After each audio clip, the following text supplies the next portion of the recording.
আসসালামু আলাইকুম রহমতুল্লাহি ওয়া বারাকাতুহু।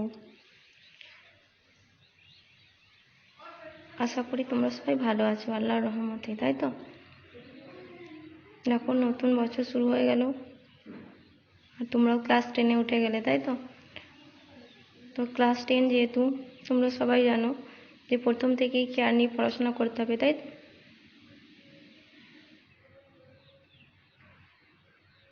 তো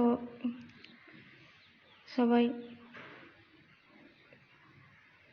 প্রথম থেকেই ভালোভাবে পড়াশোনা শুরু করে দাও, ঠিক আছে? দেখো, আজকে আমি তোমাদের যে চ্যাপ্টারটা আলোচনা করব, প্রথমেই যে চ্যাপ্টারটা, সেটা হচ্ছে তোমার ইতিহাসের ধারণা, ঠিক আছে? এটা হচ্ছে তোমাদের প্রথম অধ্যায়। তো এই ইতিহাসের ধারণা, এই চ্যাপ্টারটা শুরু করতে গিয়ে আমাদেরকে প্রথমেই যেটা জানতে হবে সেটা হচ্ছে যে ইতিহাস কি, তাই তো? দেখো, ইতিহাস, বোর্ডের দিকে তাকাও, দেখো দেখতে পাবে ইতিহাস শব্দটি ইতিহ নামক সংস্কৃত শব্দ থেকে এসেছে, ঠিক আছে? আর এই ইতিহ কথাটির দুটি অর্থ আছে, একটি হচ্ছে মৌলিক অর্থ আর একটা ব্যুৎপত্তিগত, ঠিক আছে?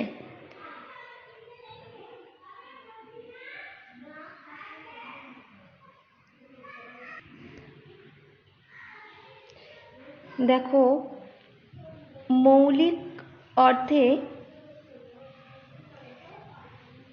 কি বোঝাচ্ছে? মৌলিক অর্থ হলো অতীতে যা কিছু ঘটেছে তার ঐতিহ্য হতে, আর ব্যুৎপত্তিগতর অর্থ হচ্ছে যা বরাবর চলে এসেছে, এরকম কোনো প্রচলিত কাহিনী বা কোনো ঘটনা।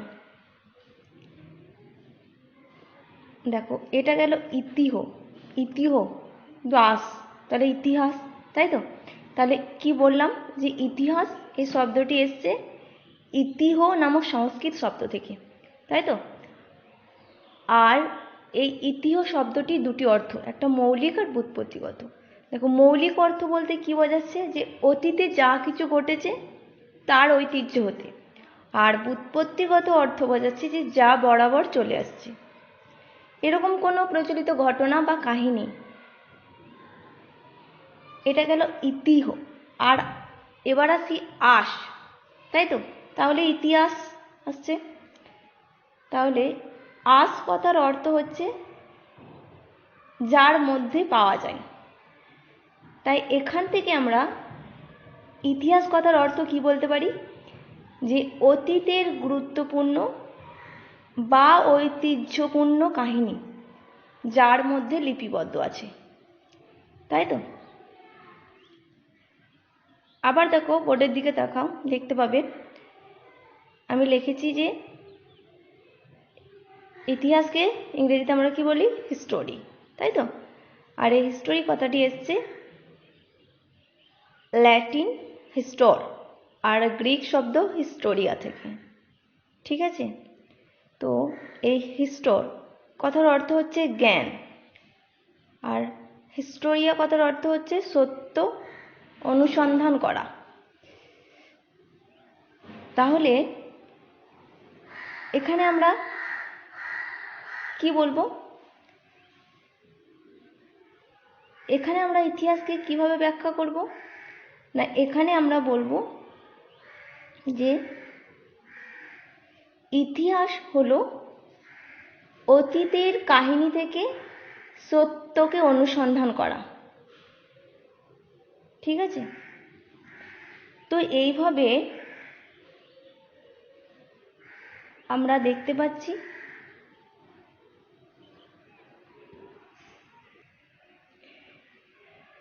ইতিহাসের সংজ্ঞা নিয়ে বিভিন্ন ঐতিহাসিক ও সমাজবিজ্ঞানীরা নানা রকম মতামত দিয়েছেন, তাই তো?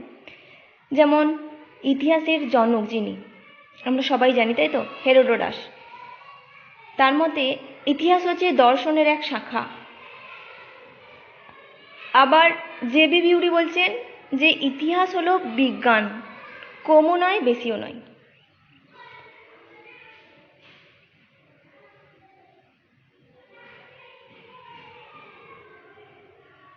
আবার দেখো মার্ক ব্লক এর মতে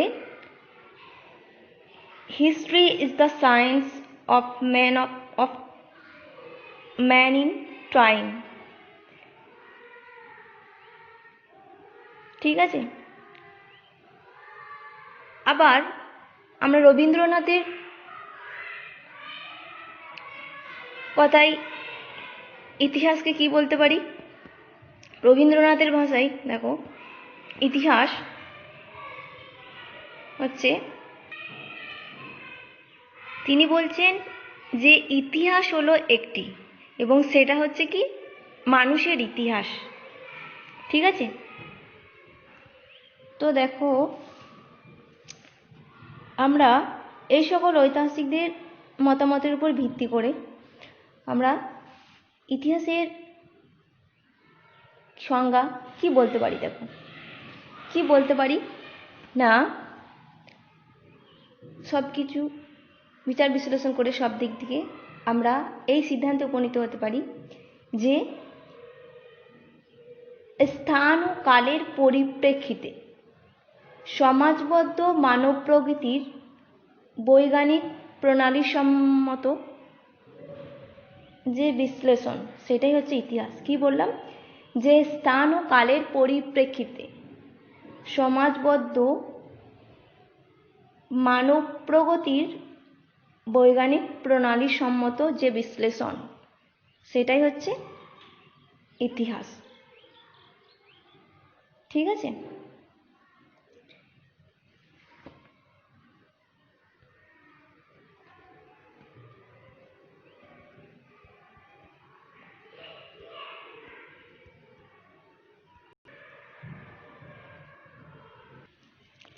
এরপরে দেখো এরপরে আমরা যেটা জানবো সেটা হচ্ছে কি বলতো না, সেটা হচ্ছে ইতিহাস চর্চা, যাকে আমরা বলি কি হিস্টোরিওগ্রাফি। ঠিক আছে, দেখো আমরা তো জানলাম যে ইতিহাস সেটা হচ্ছে মানুষের কাহিনী। মানুষের কাহিনী মানে দেখো মানুষকে এগিয়ে চলার কাহিনী, তাদের জয়যাত্রার কাহিনী, তাই তো? আর এই কাহিনীর ব্যাখ্যার গবেষণা যারা করেন তাদেরকে আমরা কি বলে থাকি? ঐতিহাসিক। আর ঐতিহাসিকদের এই কাজকে বলা হয় ইতিহাস চর্চা বা হিস্টোরিওগ্রাফি।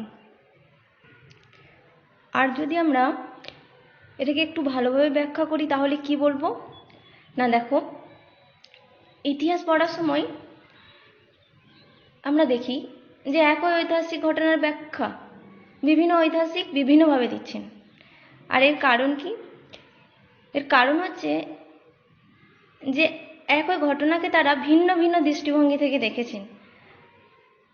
আর দৃষ্টিভঙ্গির এই যে পার্থক্য, সেই পার্থক্যের উপর ভিত্তি করেই আমরা দেখতে পাবো যে ঐতিহাসিকরা ভিন্ন ভিন্ন গোষ্ঠীতে ভাগ হয়েছেন।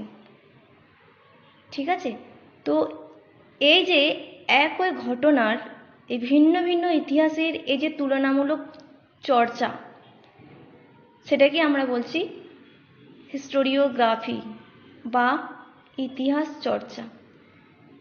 ঠিক আছে, আর এই যে ইতিহাস চর্চা সেটা গড়ে উঠেছে ইতিহাসের বিষয়বস্তু আর তার লিখন পদ্ধতি নিয়ে।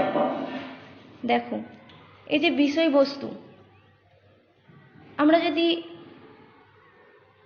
এই ইতিহাস চর্চাকে ভালোভাবে দেখি তাহলে আমরা দেখতে পাবো যে যেমন আদিতে অর্থাৎ প্রাচীনকালে সেখানে আমরা কি দেখেছি? রাজাদের কাহিনী, অর্থাৎ তাদের সিংহাসন লাভ হতে পারে, তাদের রাজ্য জয় হতে পারে, কোনো অন্য কোনো দেশে রাজার সঙ্গে সন্ধি চুক্তি হতে পারে।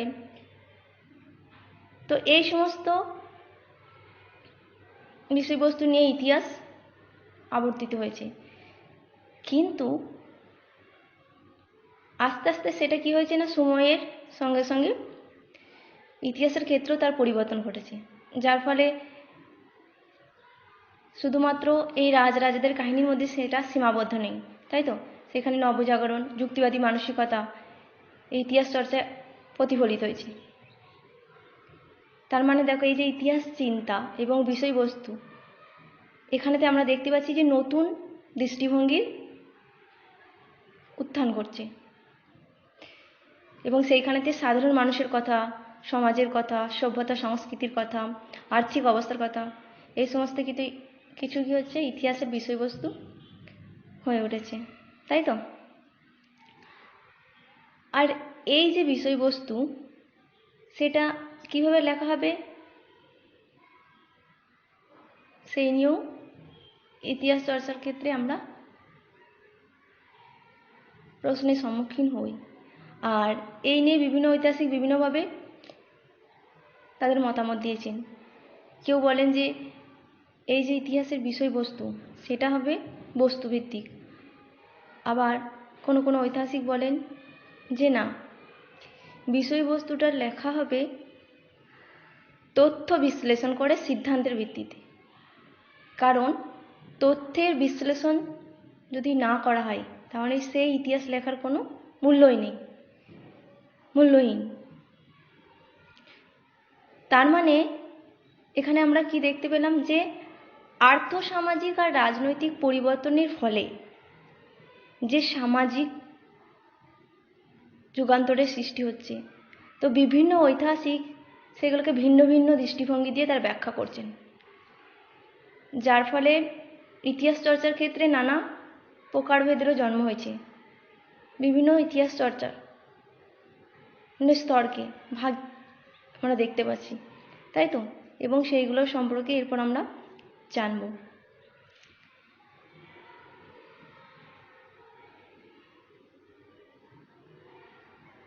দেখো, এই যে আমি বললাম যে একই ঘটনা ভিন্ন ভিন্ন ঐতিহাসিক ভিন্ন ভিন্ন দৃষ্টিভঙ্গিতে ব্যাখ্যা করেছেন, আর এই দৃষ্টিভঙ্গির এই যে পার্থক্য করছে তার ফলেই ঐতিহাসিকদের মধ্যে ভিন্ন ভিন্ন গোষ্ঠীর সৃষ্টি হয়েছে, তাই তো? সেই জন্য ইতিহাস চর্চার আমরা বিভিন্ন স্তর দেখতে পাচ্ছি।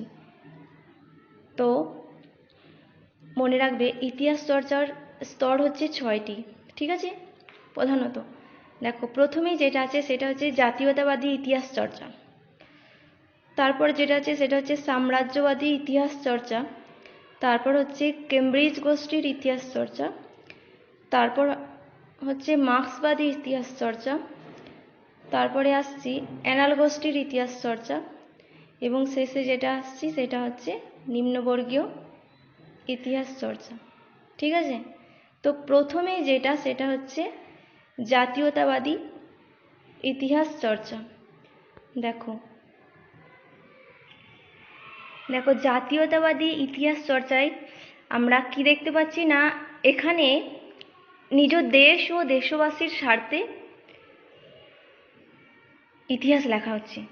তার মানে নিজ দেশ ও দেশবাসীর স্বার্থে যে ইতিহাস লেখা হচ্ছে সেটা হচ্ছে জাতীয়তাবাদী ইতিহাস। তার মানে এই ধরনের ইতিহাস চর্চার ক্ষেত্রে কেবলমাত্র দেশ এবং জনগণের কথাই প্রাধান্য পাচ্ছে, তাই তো? দেশীয় যে ঐতিহ্য এবং সংস্কৃতি সেটা সবচেয়ে বেশি গুরুত্ব পাচ্ছে। আর এই জাতীয়তাবাদী ইতিহাস চর্চার অন্তর্গত যে ঐতিহাসিক, সেই ঐতিহাসিকদের নামগুলো মনে রাখবে, যেমন যদুনাথ সরকার, রমেশচন্দ্র মজুমদার, ঠিক আছে? এখানে যতগুলো ইতিহাস চর্চা আছে, তো এই ইতিহাস চর্চার যে সমস্ত ঐতিহাসিক আছেন তাদের নামগুলো তোমাদেরকে মনে রাখতে হবে, এবং এই ইতিহাস চর্চাগুলো বলতে কি বোঝায় এগুলো তোমাদেরকে পড়তে হবে, ঠিক আছে? এদের কি মূল উদ্দেশ্য কি ছিল। এখানে একটা কোশ্চেন মনে রাখবে, যদি বলা হয় যে কোন জাতীয়তাবাদী ঐতিহাসিক চেক জাতির ইতিহাস রচনায় খ্যাতি লাভ করেছেন, তাহলে বলবে যে বলকান অঞ্চলে চেক জাতির ইতিহাস রচনা করে যিনি খ্যাতি অর্জন করেছেন তিনি হচ্ছেন ফ্রান্টিশেক পালাকি। ফ্রান্টিশেক পালাকি, ঠিক আছে? মনে রাখবে। এরপর যেটা আসছে সেটা হচ্ছে যে সাম্রাজ্যবাদী ইতিহাস চর্চা, ঠিক আছে? দেখো, সাম্রাজ্যবাদী ইতিহাস চর্চায় আমরা এখানে দেখতে পাচ্ছি যে সাম্রাজ্যবাদী মনোভাব, তাদের নিজেদের যে স্বার্থ সেইটা বেশি প্রাধান্য পেয়েছে। এটা যদি আরেকটু ভালোভাবে বলি তাহলে কি বলবো না, অন্য দেশ দখল করা, শোষণ ও শাসন করা এবং সেটাকে নিজ দেশের স্বার্থে ব্যবহার করার এই যে প্রচেষ্টা, তো এই ধরনের ইতিহাস চর্চাকে আমরা বলে থাকি সাম্রাজ্যবাদী ইতিহাস চর্চা। ঠিক আছে, আর এই ইতিহাস চর্চার অন্তর্ভুক্ত যে সমস্ত ঐতিহাসিকরা আছেন তারা হলেন যেমন James Mill, William Hunter, Vincent Smith. ঠিক আছে, মনে রাখবে। এরপরে আসছি কেমব্রিজ গোষ্ঠীর ইতিহাস চর্চা।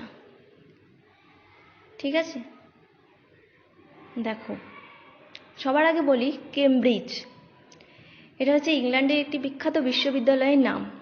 ঠিক আছে, তো এই কেমব্রিজ বিশ্ববিদ্যালয়ের যে সমস্ত ঐতিহাসিক গবেষক আছেন, তো এনারা সবাই হচ্ছেন এই কেমব্রিজ ঐতিহাসিক গোষ্ঠীর অন্তর্ভুক্ত। ঠিক আছে, এই কেমব্রিজ গোষ্ঠীর ইতিহাস চর্চার মনে রাখবে স্যার লুইস নেমিয়ার এর নেতৃত্বে এক বিশেষ ধারার ইতিহাস চর্চা শুরু হয়, যেটাকে আমরা বলছি কেমব্রিজ গোষ্ঠীর ইতিহাস চর্চা। আর এই ইতিহাস চর্চায় প্রতিক্রিয়াশীল চরিত্র এবং সংকীর্ণতা কে বেশি প্রাধান্য দেওয়া হয়েছে। তার মানে এই ইতিহাস চর্চায় বিভিন্ন দেশের যে জাতীয়তাবাদ সেটাকে কি করা হয়েছে, অবজ্ঞা করা হয়েছে। তো বিভিন্ন দেশের এই যে জাতীয়তাবাদ সেটাকে অবজ্ঞা অর্থাৎ অগ্রাহ্য করার জন্য তারা তার অন্তর্দ্বন্দ্ব, নিজেদের মধ্যে যে দ্বন্দ্ব বা লড়াই, সেটার অনুসন্ধান এবং তার ত্রুটি বিচ্যুতি যে ভুল ভ্রান্তি আছে, তো সেইগুলোর অনুসন্ধানেই তারা ব্যস্ত। অর্থাৎ এটাই হচ্ছে এই কেমব্রিজ গোষ্ঠীর ইতিহাস চর্চার কাজ। ঠিক আছে, তার মানে এক কথায় আমরা বলতে পারি যে বিভিন্ন দেশের জাতীয়তাবাদকে অবজ্ঞা করাই হচ্ছে এই কেমব্রিজ গোষ্ঠীর ইতিহাস চর্চার মূল উদ্দেশ্য। আর মনে রাখবে যে এই কেমব্রিজ গোষ্ঠীর ইতিহাস চর্চার মধ্যে যারা অন্তর্ভুক্ত ছিলেন তারা হচ্ছেন Gordon Johnson, Anil seal, Francis Robinson প্রমুখ ব্যক্তিবর্গ। ঠিক আছে, এরপর আসছি মার্ক্সবাদী ইতিহাস চর্চা।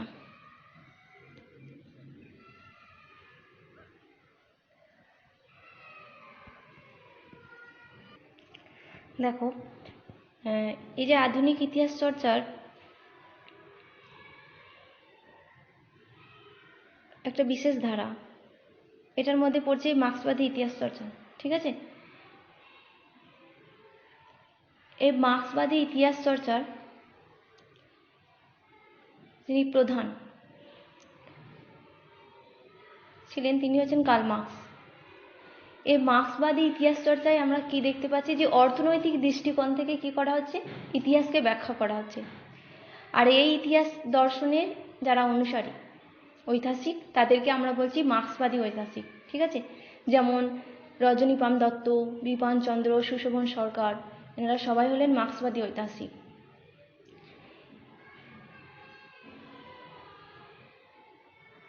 এখানেতে এই ইতিহাস চর্চায় আমরা দেখতে পাচ্ছি যে মানুষ, সমাজ ও উৎপাদন ব্যবস্থার এই শোষক আর শোষিত এদের মধ্যে যে সম্পর্ক, তো সেই সম্পর্কের নানা ঘাত প্রতিঘাতের মাধ্যমে কিভাবে সেটা সমাজে আবর্তিত হচ্ছে এবং সেটা এগিয়ে চলছে তার ব্যাখ্যা আমরা পাচ্ছি এই মার্ক্সবাদী ইতিহাস চর্চায়। ঠিক আছে, সেই জন্যই বলা হচ্ছে যে অর্থনৈতিক দৃষ্টিকোণ থেকে। আমরা এই ইতিহাস চর্চাকে ব্যাখ্যা করি।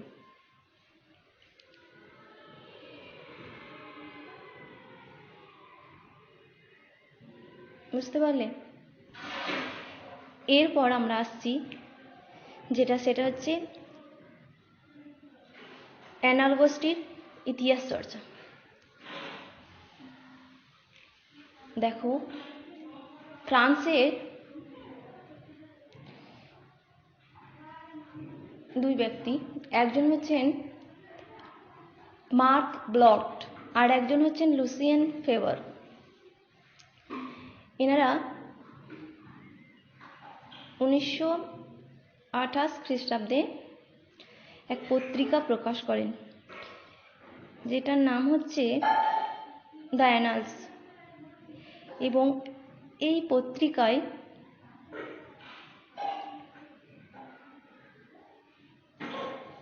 এনাদের সাথে আরও কয়েকজন ঐতিহাসিক তাদের মতামত প্রকাশ করেন।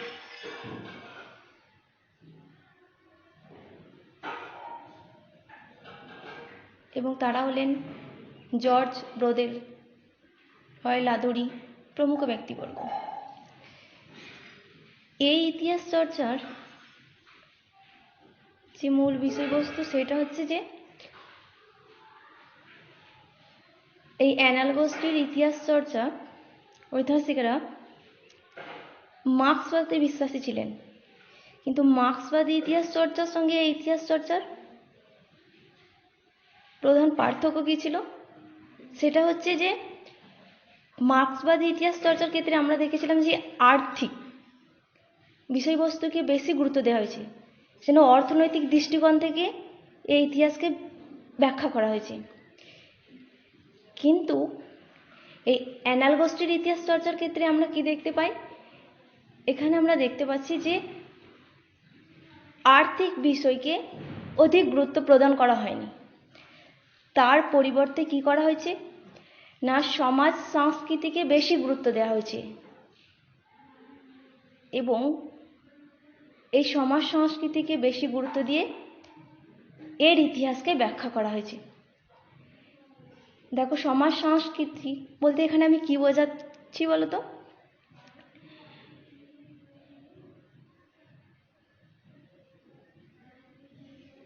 এখানে আমি বলতে চাইছি যে সামাজিক জীবরূপে মানুষের যে সামাজিক অবস্থান, তার যে আচার আচরণ, সভ্যতা, সংস্কৃতি, খাদ্যাভ্যাস, তো এই সমস্ত বিষয়কে ইতিহাসে বেশি গুরুত্ব দেওয়া হয়েছে এই অ্যানাল গোষ্ঠীর ইতিহাস চর্চায়। তার মানে বুঝতে পারলে তো যে এই অ্যানাল গোষ্ঠীর ইতিহাস চর্চার কি উদ্দেশ্য ছিল?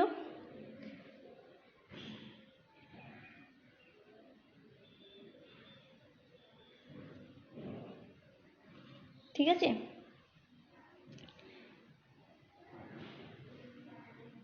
এরপর আমরা যেটা আসছি সেটা হচ্ছে নিম্নবর্গীয় ইতিহাস চর্চা।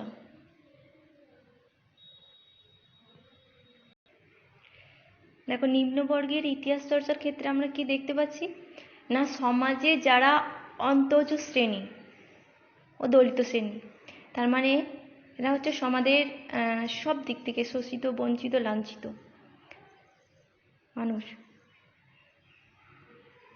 তো সেই সব নিম্নবর্গের মানুষদের তাদের বংশ পরিচয়, তাদের বসতি বিস্তার, তাদের জীবনযাত্রা, সংস্কৃতি, তাদের মধ্যে যে ক্ষোভ বিক্ষোভ, তো সেই সমস্ত নিয়ে যে ইতিহাস চর্চা সেটাকে আমরা বলছি নিম্নবর্গের ইতিহাস চর্চা। ঠিক আছে?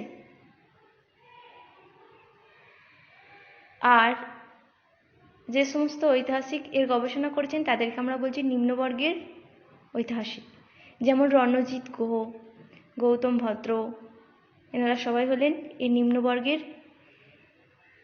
ইতিহাস চর্চার অন্তর্ভুক্ত ব্যক্তিবর্গ। তার মানে কি বললাম? যে সমাজে যারা অন্তজ শ্রেণী এবং দলিত শ্রেণী, অর্থাৎ যারা সব দিক থেকে শোষিত, বঞ্চিত, লাঞ্ছিত, তো সেই সমস্ত মানুষদের কি আমরা বলছি নিম্নবর্গের মানুষ, তো সেই নিম্নবর্গের মানুষদের তাদের বংশ পরিচয়, তাদের বসতি বিস্তার কেমন, তাদের জীবনযাত্রা কেমন, তাদের সংস্কৃতি, তাদের মধ্যে যে তারা যে নানা দিক থেকে যে শোষিত হচ্ছে, তো তার ফলে তাদের মধ্যে যে ক্ষোভ বিক্ষোভ সৃষ্টি হচ্ছে, তো সেই সমস্ত বিষয়বস্তুকে নিয়ে যে ইতিহাস চর্চা, সেটাকে আমরা বলছি নিম্নবর্গের ইতিহাস চর্চা। ঠিক আছে, বুঝতে পারলে কি বললাম?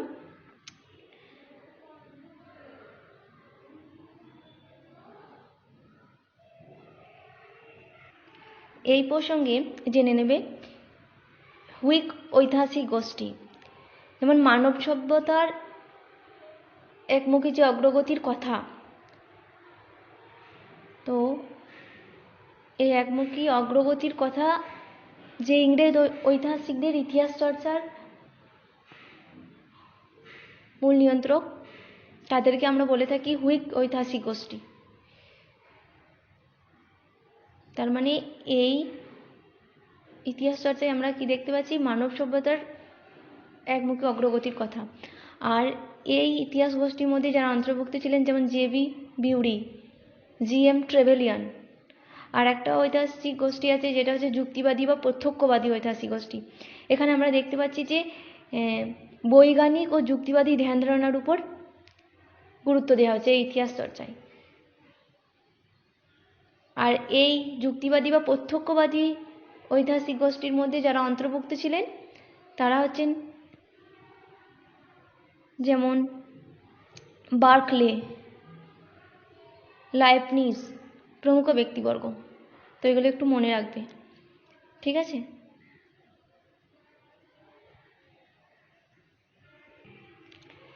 এরপর আমরা জানবো, দেখো, আধুনিক ইতিহাস চর্চার যে বৈচিত্র্য। ঠিক আছে, দেখো আমি প্রথমেই বললাম যে স্থান ও কালভেদের পরিপ্রেক্ষিতে, তাই তো, স্থান ও কালের পরিপ্রেক্ষিতে সমাজবদ্ধ মানুষের অগ্রগতির বিজ্ঞানসম্মত যে বিশ্লেষণ, সেটাকে আমরা বলছি ইতিহাস। তো আদিতে আমরা যেমন দেখেছিলাম যে রাজা মহারাজাদের কাহিনী, তাদের তোমার সিংহাসন লাভ বলো, তাদের সন্ধি চুক্তি বলো, বা তাদের সংগ্রাম লড়াই যুদ্ধ সম্পর্কে বলো কেন, এই সমস্ত বিষয়বস্তু নিয়ে আলোচনা করা হয়েছে। কিন্তু সময়ের পরিবর্তনের সঙ্গে সঙ্গে এবং রেনেসাঁ বা নবজাগরণের যে আবির্ভাব ঘটছে, তার ফলে কী হচ্ছে বলতো? মানবতাবাদের বিকাশ ঘটছে। আর এই মানবতাবাদের প্রকাশের ফলে আমরা দেখতে পাচ্ছি যে আধুনিক ইতিহাস চর্চায় মানব সমাজ এবং সভ্যতাকে গুরুত্ব দেওয়া হয়েছে, যার ফলে সেখানে সমাজ, সংস্কৃতি, অর্থনৈতিক গুরুত্ব, সাধারণ মানুষের কথা, সমস্ত কিছু এই আধুনিক ইতিহাস চর্চায় স্থান লাভ করেছে, যার ফলে আধুনিক ইতিহাস চর্চা বৈচিত্র্যময় হয়ে উঠেছে। দেখো, ইতিহাস তো বহমান, তার নির্দিষ্ট স্থান ও কালের সীমার মধ্যে তো সে সীমাবদ্ধ থাকে না, আবদ্ধ থাকতে পারে না। এই জন্য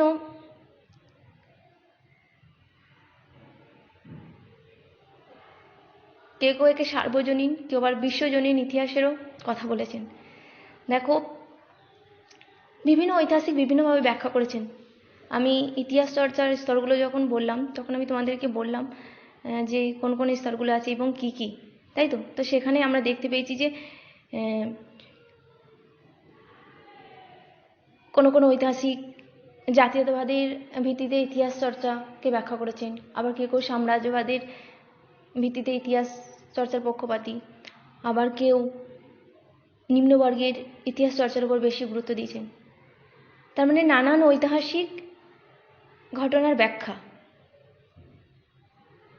এই যে বিভিন্ন ঐতিহাসিক ঘটনার ব্যাখ্যা ঐতিহাসিকরা বিভিন্নভাবে দিয়েছেন। আর ব্যাখ্যার বিভিন্নতার জন্য এই নানান ভাগে যে ব্যাখ্যা দিয়েছেন, তার ফলে কী হচ্ছে?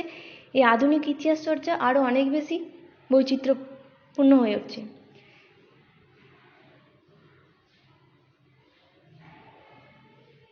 দেখো, এই আধুনিক ইতিহাস চর্চার যে সমস্ত জিনিসগুলো স্থান লাভ করেছে, যেমন নতুন সামাজিক ইতিহাস, খেলার ইতিহাস, খাদ্যাভ্যাসের ইতিহাস, নারীর ইতিহাস, আরও অনেক ইতিহাস চর্চা আছে। তো এগুলো এখানে এই ইতিহাস চর্চায় অন্তর্ভুক্ত হয়েছে, তাই তো। তো এইগুলো সম্পর্কে আমরা এরপর একে একে আলোচনা করব। তো প্রথমেই যেটা করব সেটা হচ্ছে নতুন সামাজিক ইতিহাস চর্চা। ঠিক আছে,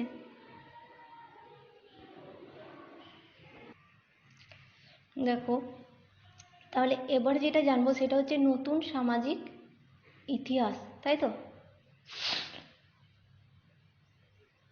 আমি একটু আগেই বললাম যে ইতিহাস বলতে আগে আমরা বুঝতাম যে রাজা এবং রাজবংশের কাহিনী, তাই তো? কিন্তু সেটা সময়ের সঙ্গে সঙ্গে তার পরিবর্তন ঘটেছে। যেমন 1960-এর দশক থেকে এই ধারণা আস্তে আস্তে পরিবর্তন হতে থাকে এবং এই সময় থেকেই আমরা দেখতে পাই যে একদল ঐতিহাসিক যারা বলছে যে শুধুমাত্র একটা রাজ পরিবারের কাহিনীর মধ্যেই একটা দেশের প্রকৃত ইতিহাস হতে পারে না। কি বললাম? যে শুধুমাত্র একটা রাজ পরিবারের কাহিনীর মধ্যেই একটা দেশের প্রকৃত ইতিহাস হতে পারে না। তাহলে কি হতে হবে না, ওই দেশের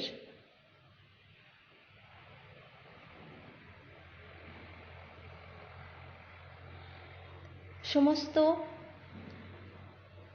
মানুষের কাহিনী হবে প্রকৃত ইতিহাস। তার মানে এখানে সমস্ত মানুষকে সমান চোখে দেখা হচ্ছে, তাই তো?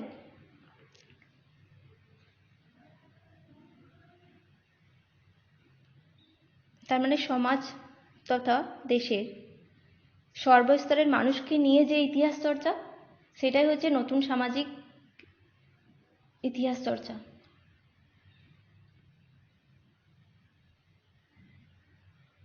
ঠিক আছে, তার মানে এই নতুন সামাজিক ইতিহাস চর্চায় আমরা দেখতে পাচ্ছি যে ইতিহাস শুধুমাত্র রাজা বা রাজবংশের কাহিনীর মধ্যে সীমাবদ্ধ নেই।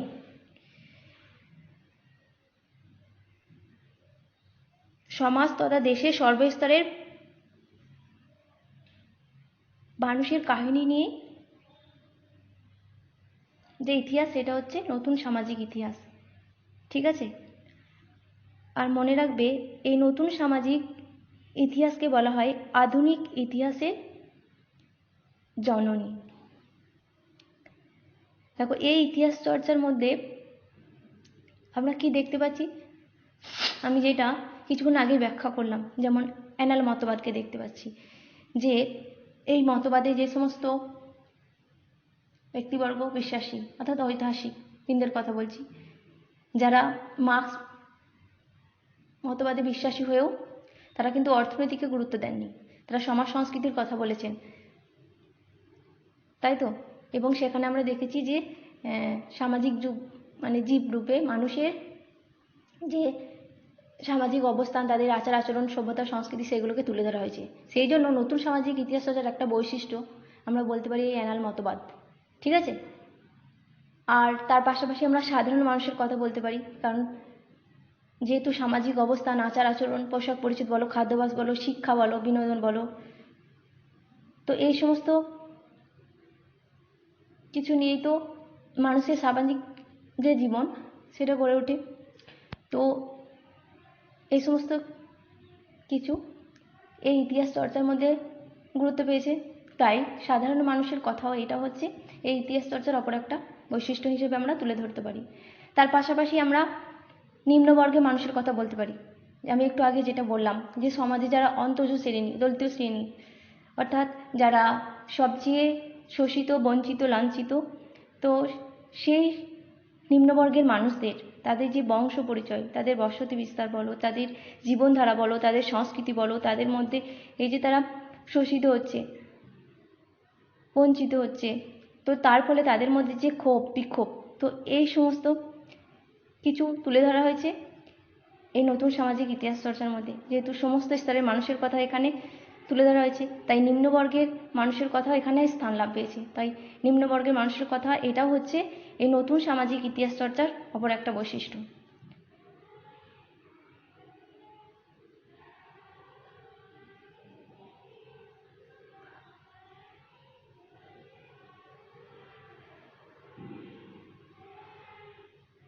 আর এই নতুন সামাজিক ইতিহাস চর্চা তাহলে আমরা গুরুত্ব হিসাবে কি বলতে পারি, যে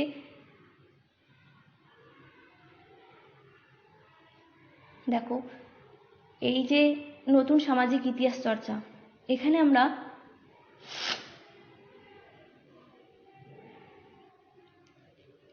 রাজনৈতিক এবং সামাজিক পরিবর্তনের ক্ষেত্রে এই যে নিম্নবর্গের মানুষের যে ভূমিকা সেটা তুলে ধরা হয়েছে, যার ফলে এই ইতিহাস চর্চায় সমাজের বিভিন্ন ক্ষেত্রে ঘটে যাওয়া সাধারণ মানুষের যে ঘটনা সেগুলো আমরা এখানে জানতে পারছি।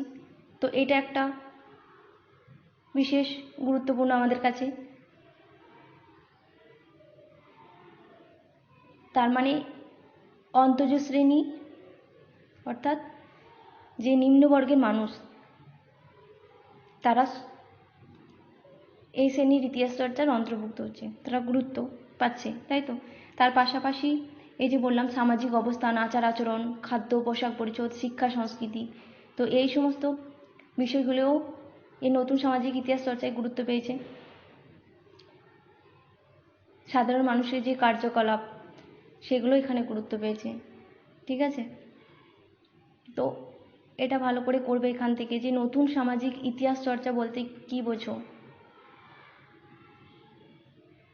নতুন সামাজিক ইতিহাস চর্চার বৈশিষ্ট্যগুলো কী কী, আর সবচেয়ে যেটা গুরুত্বপূর্ণ সেটা হচ্ছে এই নতুন সামাজিক ইতিহাস চর্চা কেন গুরুত্বপূর্ণ হয়ে উঠেছে, ঠিক আছে। এখানে 2 মার্কসের কোশ্চেন হয় নতুন সামাজিক ইতিহাস চর্চা বলতে কি বোঝো, আর নতুন সামাজিক ইতিহাস চর্চা গুরুত্বপূর্ণ হয়ে উঠেছে কেন 4 মার্কসে, বুঝতে পারলে। এরপর এখানে তোমাদেরকে মনে রাখতে হবে যে নতুন সামাজিক ইতিহাস চর্চা তুলে ধরা হয়েছে এমন কয়েকটি গ্রন্থের নাম।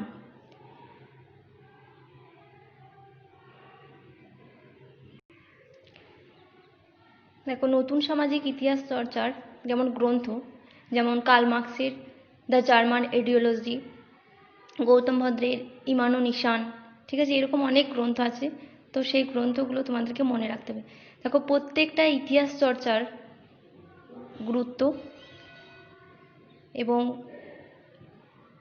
ঐতিহাসিকবৃন্দের নাম আর প্রত্যেকটা ইতিহাস চর্চা বিষয়ক যে গ্রন্থগুলো সেগুলো তোমাদেরকে মনে রাখতে হবে। কারণ যে কোনো ইতিহাস চর্চা দিয়ে তার গুরুত্ব বলা হতে পারে, কিংবা ঐতিহাসিকবৃন্দের নাম দেওয়া হতে পারে, কিংবা গ্রন্থের নাম বলা হতে পারে। সেই জন্য তোমাদেরকে এগুলো ভালো করে পড়তে হবে, বুঝতে পারলে। এরপরে আসছি যেটা, সেটা হচ্ছে খেলার ইতিহাস।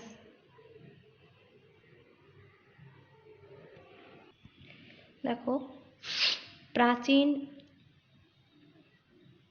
বিনোদনগুলির মধ্যে অন্যতম ছিল খেলাধুলা, ঠিক আছে।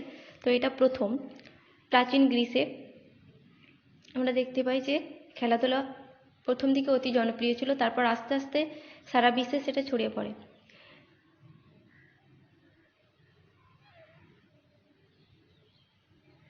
ইউরোপে খেলার ইতিহাস চর্চার সূচনা হয়েছিল 1970 দশকে, এবং এই খেলার যে ইতিহাস চর্চা তার গুরুত্বপূর্ণ ভূমিকা যারা নিয়েছিলেন যেমন রিচার্ড হোল্ট,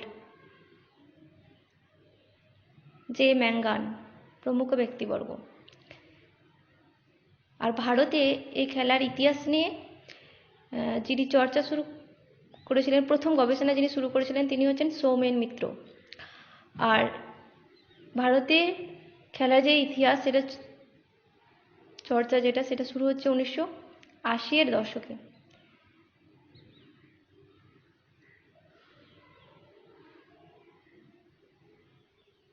ভারতে খেলার ইতিহাস নিয়ে যারা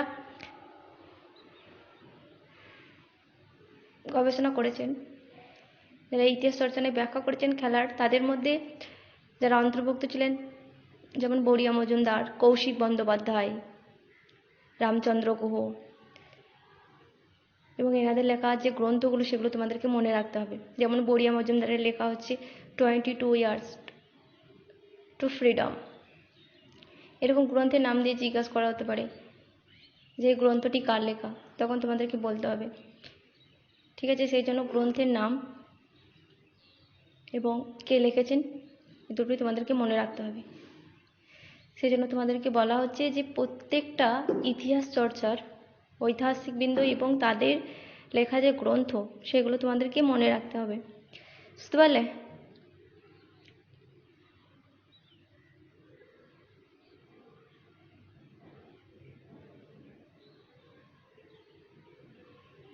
দেখো, যে সমস্ত খেলা জাতীয় এবং আন্তর্জাতিক স্তরে গুরুত্ব পেয়েছে, যেমন হচ্ছে cricket, football, hockey, tennis, badminton প্রমুখ।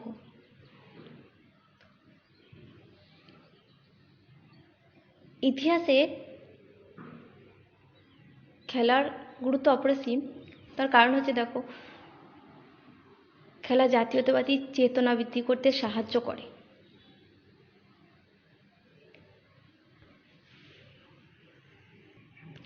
দেখো, এই যে 1905 সালে যে বঙ্গভঙ্গ হয়েছিল, তার ফলে বাঙালিদের মনে যে ব্রিটিশ বিরোধী জনমত গড়ে ওঠে, সেখানে আমরা দেখতে পাই যে জাতীয়তাবাদের বিকাশ ঘটে। তোমরা যখন পড়বে জানতে পারবে।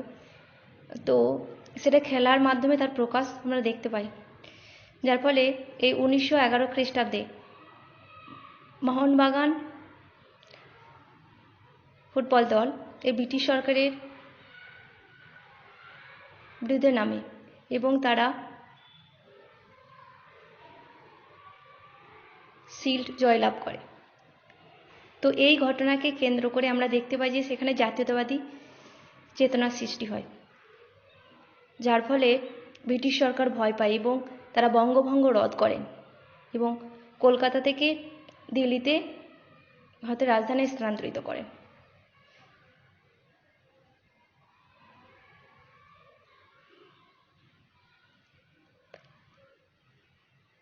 ঠিক আছে, আর এটা সম্ভব হয়েছিল এই জাতীয়তাবাদী চেতনার দ্বারা। তাছাড়া আমরা দেখতে পাই যে খেলায় নারীদের অংশগ্রহণ, এটা দেখে সমাজের নারীদের স্বাধীনতা বিষয়ে ধারণা জন্মায়।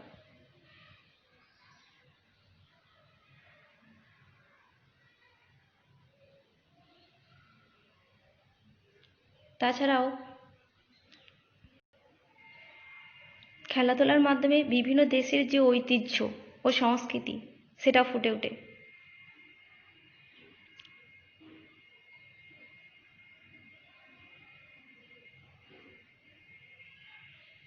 আর এই যে খেলাধুলা, এটা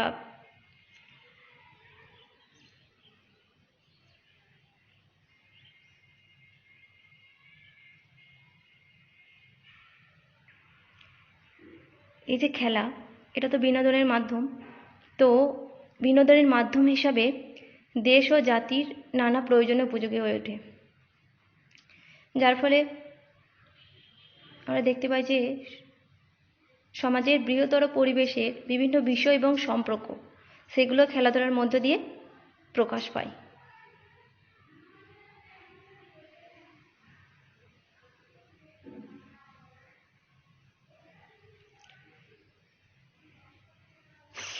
তো দেখো, আজ আমি যতটুকু আলোচনা করলাম এটা একটু ভালো করে পড়ো, ঠিক আছে?